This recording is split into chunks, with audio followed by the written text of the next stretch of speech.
Let's talk about Fischer projections, and specifically I want to focus on the instance where I have a structure like this one drawn in the line angle format, and I want to convert that to a Fischer projection. And it's important for us to remember when we look at Fischer projections that everything is drawn either vertically or horizontally, and the vertical positions are assumed to be going back behind the carbon they're attached to, and the horizontal positions are assumed to be coming out in front of the carbons they're attached to. So for this particular problem, I have 1, 2, 3, 4, 5, 6 carbons. My Fischer projection is going to have 6 positions for carbons. This first carbon right here, that has 4 groups on it. The 2 vertical are going away from us. The 2 horizontal are coming towards us.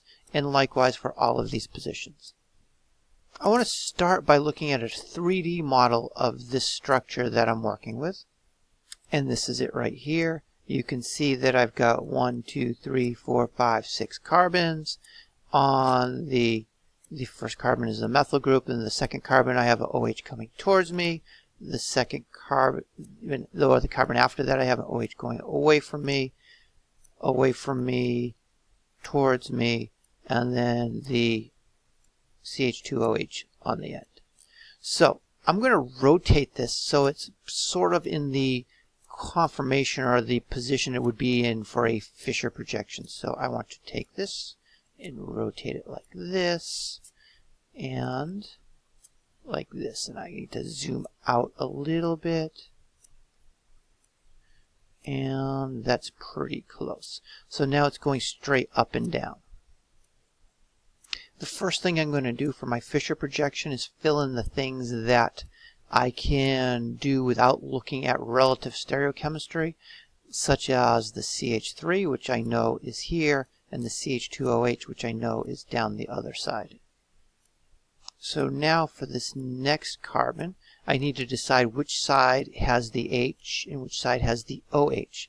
Now remember, for a Fischer projection, it's important that I have the vertical groups going away from me. In other words, for this line angle structure, I need to view this first substituted carbon from above. And if I look over here on my 3D model, I want to make sure this carbon is closer to me. These are going away, and my 2 substituents, my OH and my H, are coming towards me.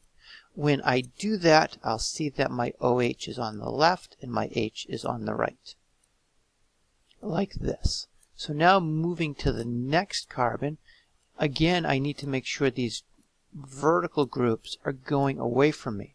In other words, I need to view this carbon from below, from this side.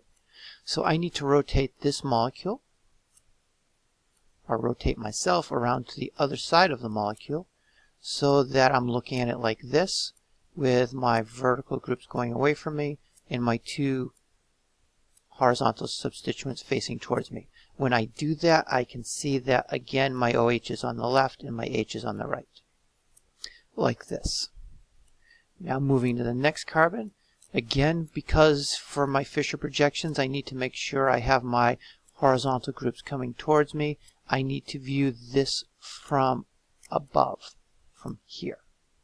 So I need to rotate myself over here to the other side again, so that my horizontal groups are coming towards me. And when I do that, I can see that my OH is on the right side, like this. And then finally, for this last carbon, again, I need to make sure that my horizontal groups are coming towards me. So I'm going to have to view this carbon from the bottom. Rotate over here again. And when I view this with my horizontal groups coming towards me, I can see that my OH is on the right, my H is on the left, like this. So this is my final Fischer projection for this compound.